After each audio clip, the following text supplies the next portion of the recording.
1 जुलाई से देश में लागू होने जा रहे 3 नए क्रिमिनल लॉ के खिलाफ सुप्रीम कोर्ट में एक याचिका दायर की गई। अंजलि पटेल और छाया मिश्रा की ओर से दाखिल अर्जी में कहा गया है कि नए कानूनों का टाइटल ठीक नहीं है।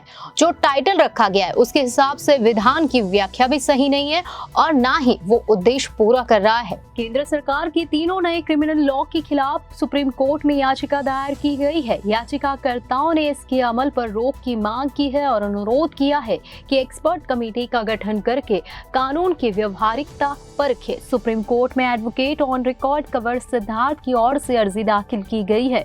तीनों कानून भारतीय न्याय संहिता, भारतीय नागरिक सुरक्षा संहिता और भारतीय साक्ष्य संहिता 1 जुलाई से आईपीसी, सीआरपीसी और इंडियन एविडेंस एक्ट की जगह लेंगे। केंद्र सरकार ने इसके लिए नोटिफिकेशन जारी कर रखा है।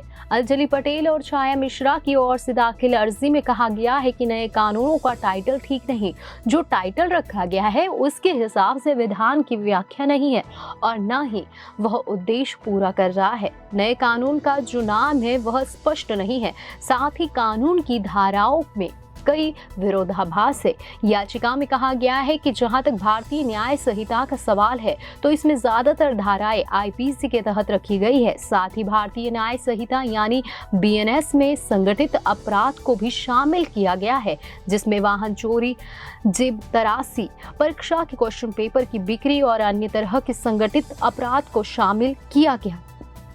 संगठित अपराध की परिभाषा में कहा गया है कि अगर संगठित गिरोह की हरकत से नागरिकों में यह आमतौर पर फीलिंग हो कि उन्हें असुरक्षा हो रही है तो यह अपराध बनेगा।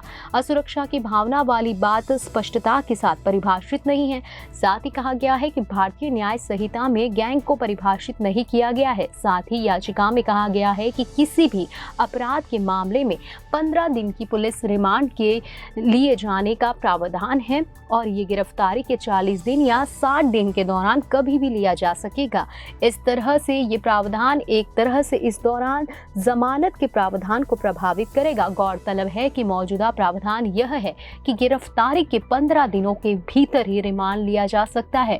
गौरतलब है कि भारतीय न्याय संहिता यानी बीएनएस, भारतीय नागरिक सुरक्षा संहिता और भारतीय साक्ष्य अधिनियम 1 जुलाई से लागू होने जा रहा है। भारतीय न्याय संहिता में 357 धाराएं हैं। पुराने औपनिवेशिक काल के कई शब्दावली को हटा दिया गया। भारतीय नागरिक सुरक्षा संहिता के तहत तमाम कानूनी प्रावधान किए गए हैं।